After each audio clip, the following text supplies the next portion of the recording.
Welcome to health file. మారుతున్న జీవనశైలి, ఆహారపు అలవాట్లు, అధిక బరువు, లేకపోతే స్ట్రెస్, లేకపోతే హార్మోనల్ ఇంబ్యాలెన్స్, లేట్ ఏజ్లో మ్యారేజెస్. కారణాలు ఏమైతేనే నవేడేస్ ఇన్ఫెర్టిలిటీ రేటు బాగా పెరిగిపోతుంది. పురుషుల్లో కూడా ఇన్ఫెర్టిలిటీ రేటు పెరగడం బాగా చూస్తున్నాం.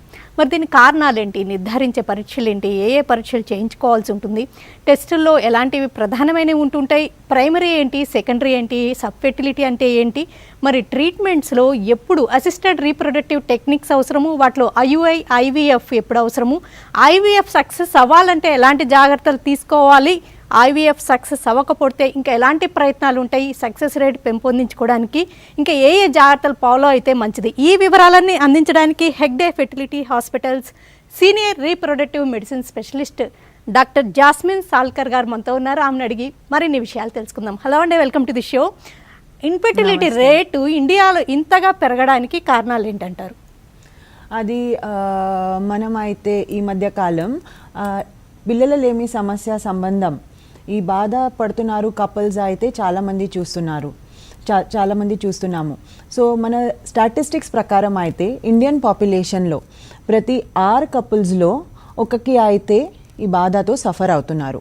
ఇంకా మన సమాజంలో ఈ ప్రాబ్లం అంటే చాలా ఒక టాబులాగా చూస్తారు. చాలామంది స్త్రీ సైడ్ నుండి ప్రాబ్లమ్స్ ఉన్నాయని అంటారు, కానీ మనం అయితే పురుషులో కూడా చాలా కారణాలు సమానంగా చూస్తున్నాము. ఇన్ఫెర్టిలిటీ రేటు కూడా బాగా పెరుగుతుంది. ప్రధానంగా ఎవరైనా ఇన్ఫెర్టిలిటీతో, సంతానలేమి సమస్యతో మీ దగ్గరకు వచ్చినప్పుడు ఏ టెస్టులు చేయించుకోమని రికమెండ్ చేస్తుంటారు?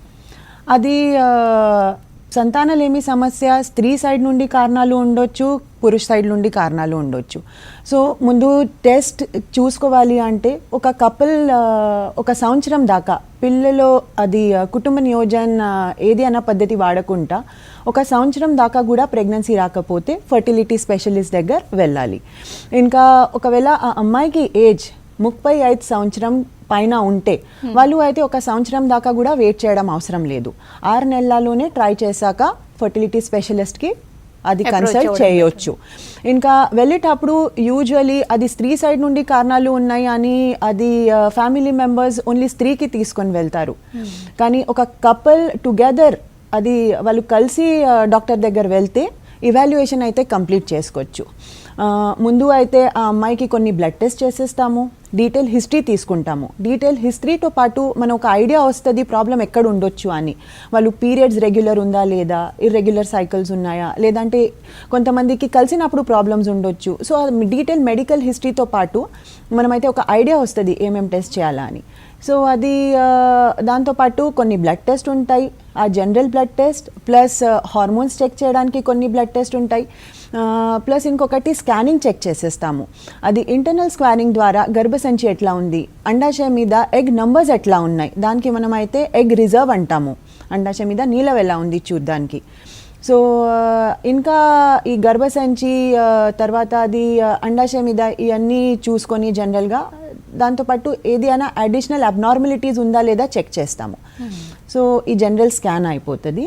తర్వాత పురుష సైడ్ నుండి అయితే టెస్ట్ చాలా సింపుల్గా ఉంటుంది. వాళ్ళు అయితే వీర్యం శాంపుల్ ఇచ్చేయాలి. ఇంకా మనం WHO గైడ్ లైన్స్ ఉంటాయి, దాని ప్రకారం అయితే మనమైతే కంప్లీట్ అనాలిసిస్ చేసుకోవచ్చు. సో ఒకవేళ అది స్పర్మ్స్కి కౌంట్ ఎట్లా ఉంది అంటే సంఖ్య ఎలా ఉంది, కదలిక ఎట్లా ఉంది, ఇంకా నార్మల్ ఫామ్స్ ఎట్లా ఉన్నాయి, అది కూడా స్పర్మ్ శాంపుల్లో చెక్ చేస్తాము. సో ఈ బేసిక్ ఇవాల్యుయేషన్ అయ్యాక వాళ్ళు ఉన్న కారణాలతో పాటు ట్రీట్మెంట్ పద్ధతి ఏ రకంగా చేయొచ్చు అని అడ్వైస్ చేస్తాము. అసలు మీరు గమనిస్తే ఎలాంటి కాజెస్ మేజర్గా ఉంటున్నట్టుగా అబ్జర్వ్ చేస్తున్నారు?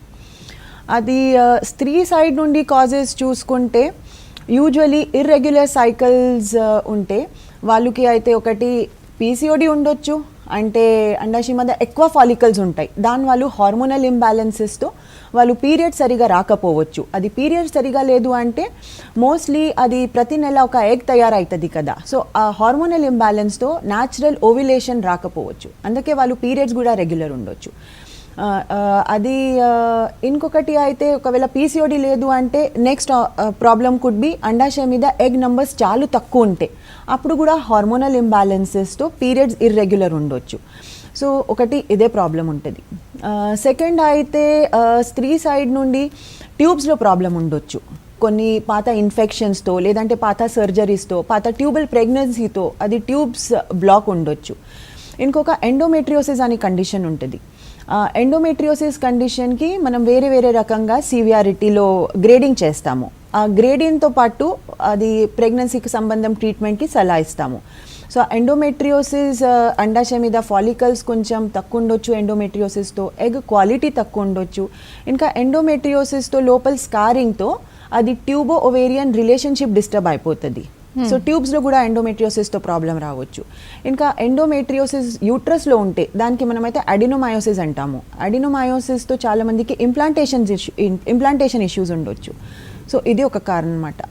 ఇంకొకటి అయితే ఈ మధ్యకాలీన మనమైతే చాలామందికి తక్కువ ఏజ్లోనే ఎగ్ నంబర్స్ తక్కువ ఉన్నాయని చూస్తాము. సో వేరే వేరే రకంగా కారణాలతో కొంచెం ఎర్లీ ఏజ్లోనే ఎగ్ నంబర్స్ తగ్గుతాయి. ఇంకా మేల్ సైడ్ నుండి చూడాలి అంటే ఆ స్పర్మ్ కౌంట్ తక్కువ ఉండొచ్చు, కదలిక తక్కువ ఉండొచ్చు, నార్మల్ ఫార్మ్స్ తక్కువ ఉండొచ్చు. సో ఎంతవరకు తక్కువ ఉంది దాంతోపాటు ట్రీట్మెంట్కి అడ్వైస్ చేస్తాము. ఇంకా అయితే ఒక్కొక్కసారి వీర్యం పరీక్ష అప్పుడు కణాలు లేకపోవచ్చు. దీనికి మనమైతే ఏజూస్పర్మియా అని అంటాము. ఓకే, ఒక కాల్ చూద్దామండి. హలో హలో, నమస్తే, చెప్పండి. హలో ఎవరండి? నమస్తే, మీకు క్వశ్చన్ డాక్టర్ అడగండి. జాస్మిన్ గారు ఉన్నారండి? డాక్టర్ జాస్మిన్ గారు చెప్పండి. నమస్కారం అండి. నమస్కారం, చెప్పండి. మీ పేరేంటి అండి? నా పేరు రజిత అండి. మేము కరీంనగర్ డిస్ట్రిక్ట్ నుండి కాల్ చేస్తున్నాం. చెప్పండి, మీ ప్రాబ్లం ఏంటంటే?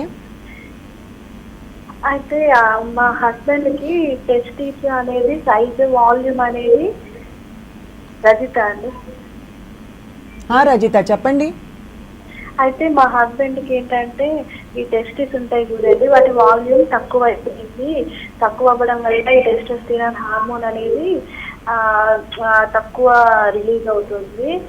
దానివల్ల మంచి క్వాలిటీ స్పర్మ్ రిలీజ్ అవ్వట్లేదు. అసలు స్పర్మ్ అనేది అజోస్పర్మియా ఉంది. పిల్లలు అవ్వడంతో పాటు ప్లస్ ఇంకేంటంటే మేము అసలు ఫిజికల్ గా కూడా బాగుండము అని చెప్పేసి తనకి ఎవరో డాక్టర్ చెప్పారట. దానివల్ల అతను ఏంటంటే మొత్తం డిప్రెషన్ లోకి వెళ్ళిపోయి ఇంకా ఉండలేము పరిస్థితి ఏంటి అని అడుగుతున్నారు. అయితే నా డౌట్ ఏంటంటే మేడం, ఈ టెస్టిస్ వాల్యూమ్ అనేది తక్కువ ఉంటే టెస్టోస్టెరాన్ హార్మోన్ తక్కువ రిలీజ్ అవుతుందా? అసలు దాని గురించి కొంచెం వాటి వల్ల ఎలాంటి ఎఫెక్ట్స్ ఉన్నాయి కొంచెం చెప్తారా? మాకు పిల్లలు కలిగే ఛాన్సెస్ ఉన్నాయా లేవా? అది మీకు పెళ్ళి ఇప్పుడు 2 years అవుతుంది. మీ ఏజ్ ఎంత ఉంది అండి? అబ్బాయి, మా హస్బెండ్ ఏజ్ ఇప్పుడు 35 అండి. మీ ఏజ్ ఎంత ఉంది?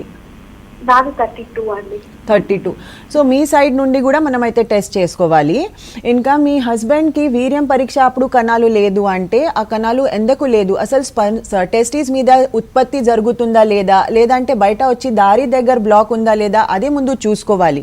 ఇంకా టెస్టిస్కి వాల్యూమ్ తక్కువ ఉంది, హార్మోన్స్ తక్కువ ఉన్నాయి అంటే మోస్ట్లీ అయితే టెస్టిక్యులర్ ఫెయిలియర్ లాగా ఉండొచ్చు.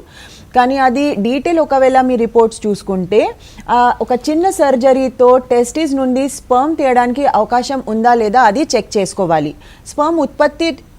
లోపల స్పర్మ్ ఉత్పత్తి ఉంది అంటే ఆ చిన్న సర్జరీతో మనమైతే స్పర్మ్స్ తీయొచ్చు. ఆ స్పర్మ్స్ తీసి మీది IVF చేసుకొని మనమైతే ప్రెగ్నెన్సీ సంబంధం ప్లాన్ చేయొచ్చు.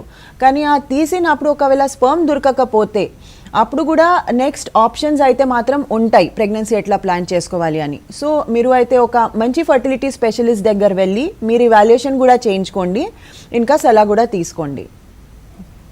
ఇలా వేరియస్ రీజన్స్ చెప్పారు కదండి, మేల్ అండ్ ఫీమేల్స్లో ఇన్ఫెర్టిలిటీకి కాజెస్. అంటే ట్రీట్మెంట్ ఆప్షన్స్ ఎలా ఉంటాయి? ఫస్ట్ ఇనిషియల్ స్టేజెస్లో కొన్ని ప్రయత్నాల తర్వాత IVFకి వెళ్ళడం ఉంటుందా? ఆ ప్రోటోకాల్ ఎలా ఉంటుంది అంటారు? అది చాలా మందికి మైండ్లో అదే ఉంటుంది, మన ప్రాబ్లమ్స్ ఉన్నాయి అంటే డాక్టర్ దగ్గర వెళ్తే డైరెక్ట్ IVFకి సలహా ఇస్తారు అని. కానీ ఎలా ఉండదు. అది వాళ్ళ ఉన్న కారణాలతో పాటు ట్రీట్మెంట్ ఆప్షన్స్ ఉంటాయి.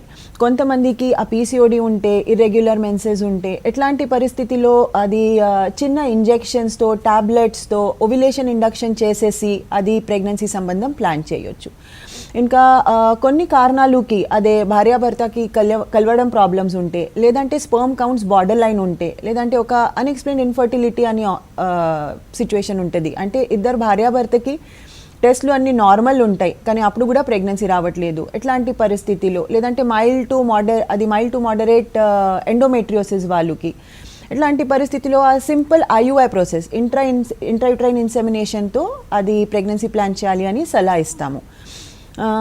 ఇంకా కొన్ని కారణాలకి మాత్రం అయితే ఇవన్నీ చిన్న చిన్న సింపుల్ ట్రీట్మెంట్స్ ఉపయోగం ఉండదు. వాళ్ళు అయితే అప్పుడు డెఫినెట్గా ఐవీఎఫ్ అడ్వైస్ చేసుకోవాలి. డైరెక్ట్గా ఐవీఎఫ్ సజెస్ట్ చేసిస్తాం. ఒక కాల్ చేద్దామండి. హలో హలో, నమస్తే, చెప్పండి మీ పేరు? నా పేరు గీత అండి. మా పిల్లల విషయం అండి, మల్టిపుల్ మిస్క్యారేజెస్ అయినాయి మా కోడలికి. అందుకని అడుగుతున్నానండి ఏం కారణము ఏంటి అని. అవును, అది మల్టిపుల్ మిస్క్యారేజెస్ ఎందుకు అవుతాయి అని దానికి వేరే వేరే రకంగా కారణాలు ఉంటాయి. ఒకటి అయితే జెనెటిక్ ప్రాబ్లమ్స్ ఉండొచ్చు. మెనరికమ్, అది కన్సాంగ్వినస్ మ్యారేజెస్ అంటే పెళ్లి మెనరికమ్ ఉంటే వాళ్ళకి కూడా ఎంబ్రియోస్లో బేబీకి జెనెటిక్ ప్రాబ్లమ్స్తో రికరెంట్ మిస్క్యారేజెస్ ఉండొచ్చు. ఇంకొకటి అయితే అది ఫీమేల్లో బ్లడ్ క్లాటింగ్కి ప్రాబ్లమ్స్ ఉంటే వాళ్ళకి కూడా రికరెంట్ మిస్క్యారేజ్కి రిస్క్ ఉండొచ్చు. ఇంకా అండాశయం మీద అండాలు సంఖ్య చాలా తక్కువ ఉంటే, ఏఎంహెచ్ చాలా తక్కువ ఉంటే, లేదంటే చాలా అబ్నార్మల్ స్పర్మ్స్ ఉంటే అప్పుడు కూడా కొంచెం జెనెటికలీ అబ్నార్మల్ అంటే అన్యూప్లాయిడీకి రిస్క్ ఎక్కువ ఉండొచ్చు. సో ఇంకా కొంతమందికి గర్భసంచిలో మల్టిపుల్ ఫైబ్రాయిడ్స్ ఉండొచ్చు, లేదంటే ఒక సెప్టమ్ ఉంటుంది అది పోరా మీద. సో ఎట్లాంటి వేరే వేరే కారణాలతో అది అబార్షన్ అవుతాయి. కానీ ఆ అబార్షన్స్ రిపీటెడ్గా అయితే మోర్ దెన్ 2 to 3 టైమ్స్ ఉంటే ఒక మంచి డాక్టర్ దగ్గర వెళ్ళి కంప్లీట్ ఇవాల్యుయేషన్ చేసుకోవాలి. జెనెటిక్ లెవెల్లో క్లాటింగ్ ప్రాబ్లమ్స్కి, ఆ స్పర్మ్కి డిఎఫ్ఐ ఇండెక్స్ చూసుకోవాలి. ఇవన్నీ చూసుకొని ప్రాబ్లం ఎక్కడే ఐడెంటిఫై చేసేసి వాళ్ళు అది నెక్స్ట్ ప్రెగ్నెన్సీ సంబంధం ప్లాన్ చేయొచ్చు. ఇంకా ఒకవేళ జెనెటిక్ లెవెల్లో ప్రాబ్లమ్స్ కనిపిస్తే, లేదంటే మెనరికం పెళ్ళి ఉంటే వాళ్ళకి కూడా అడ్వాన్స్ జెనెటిక్ టెస్ట్ ఉంటాయి, కపుల్ క్యారియర్ స్క్రీనింగ్ అని, సో అది జీన్ ఆర్పిఎల్ అని. ఇవన్నీ చేసుకొని మనం అయితే ఐవీఎఫ్ పీజీఎస్తో కూడా ప్లాన్ చేయొచ్చు. సో వాళ్ళు ఉన్న కారణాలతో పట్టి మనమైతే డిసైడ్ చేయొచ్చు. ఇన్ఫర్టిలిటీ సమస్యల్లో అంటే ప్రైమరీ, సెకండరీ, ఇలా సబ్ ఫెర్టిలిటీ అంటే మిస్క్యారేజెస్, తరచూ అబార్షన్స్, రికరెంట్ అబార్షన్స్ అవుతుంటాయి, ఇట్లా హ్యాబిచువల్ అబార్షన్స్ ఇలాంటివి అవుతున్నప్పుడు అంటే మీరు ఏది డీల్ చేయడం టఫ్గా, అంటే ఇలా అబార్షన్స్ని కూడా ఒక ఇన్ఫెర్టిలిటీ లాగానే కన్సిడర్ చేస్తుంటారా? ఎలాగా అంటే మీది ఎలా ఉంటుంది ట్రీట్మెంట్ అప్రోచ్? అబార్షన్స్ మనం అయితే ఇన్ఫర్టిలిటీ లాగా వీ కెనాట్ కన్సిడర్. అదే మీకు చెప్పాను, ప్రాబ్లం ఎక్కడే అని ముందు చూసుకోవాలి.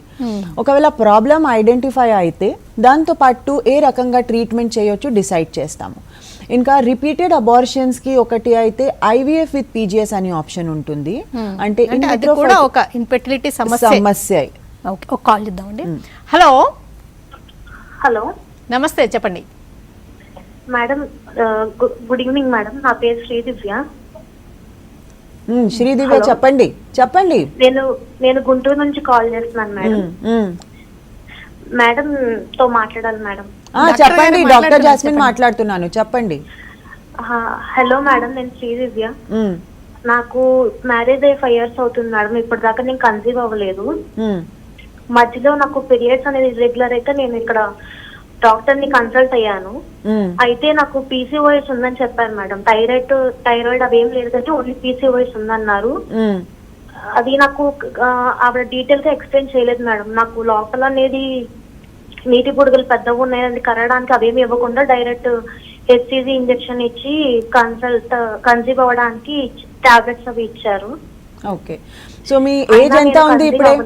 మీ ఏజ్ ఎంత ఉంది? 23 మేడం. 23. మీ ఆయనకి వీర్యం పరీక్ష ఎట్లా ఉంది?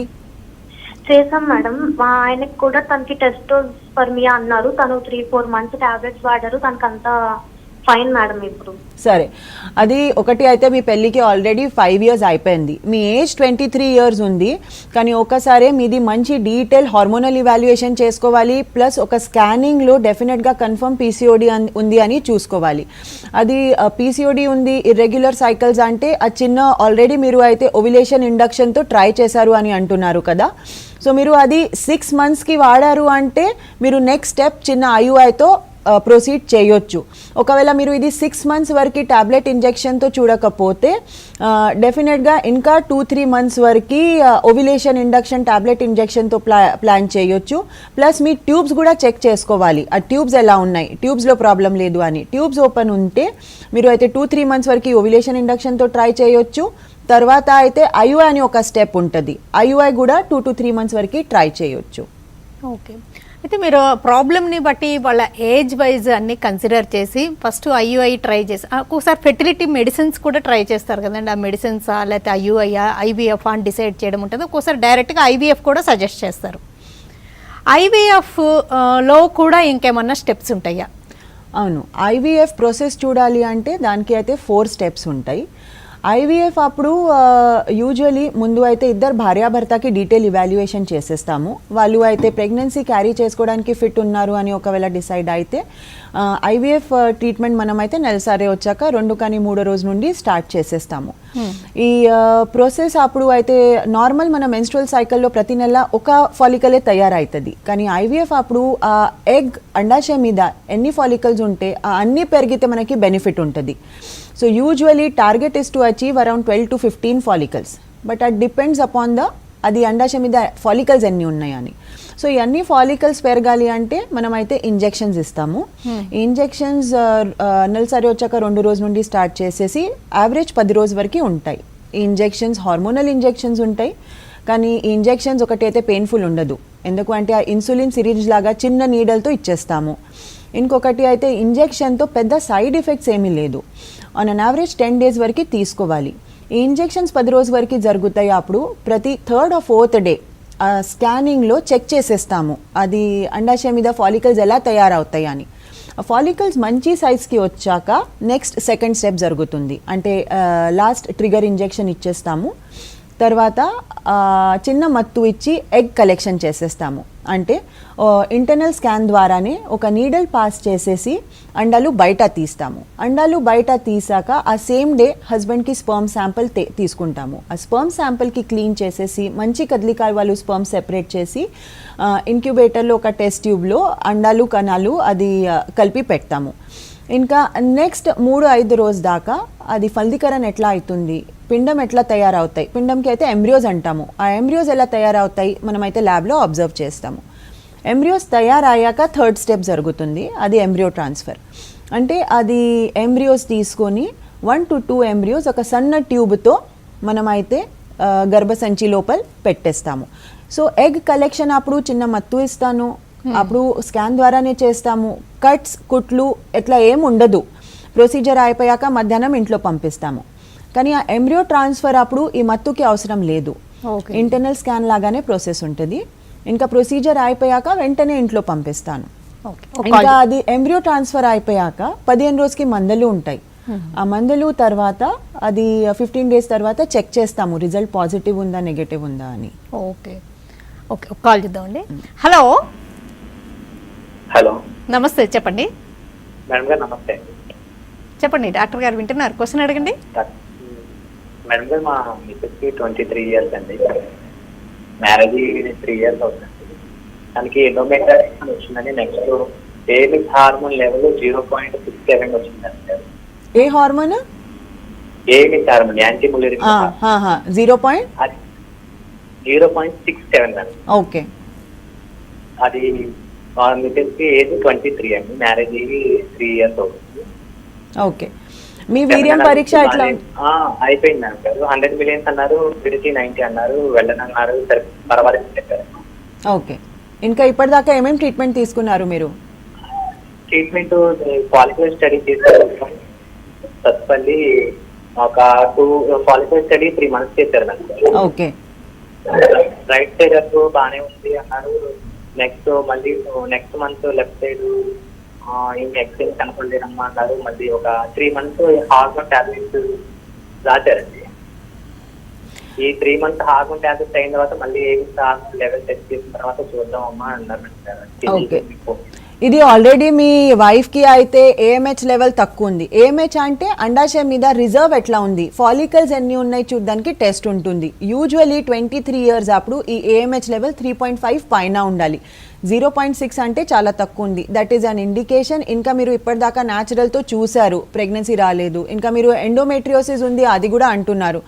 సో మీకు అయితే ప్రెగ్నెన్సీ ప్లాన్ చేయాలంటే బెస్ట్ ఒక మంచి ఫర్టిలిటీ సెంటర్లో వెళ్ళి మంచి డాక్టర్కి అది కలిసి కొంచెం యాక్టివ్గా ట్రీట్మెంట్ చేసుకొని ముందుకు వెళ్ళాలి. యూజువలీ ఎట్లాంటి పరిస్థితిలో ఏఎంహెచ్ 0.8 కింద ఉంటే 23 years ఏజ్ అప్పుడు కూడా అది ఐవీఎఫ్తో అసలు పాసిబిలిటీ ఉందా లేదా చెక్ చేసేసి ముందుకి వెళ్ళాల్సి ఉంటుంది.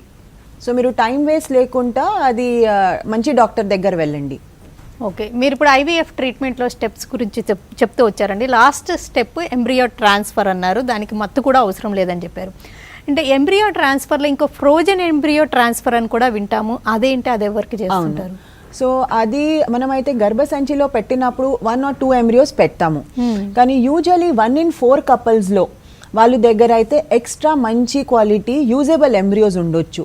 సో యూజబుల్ అంటే మంచి grade value embryos which we can use for transfer.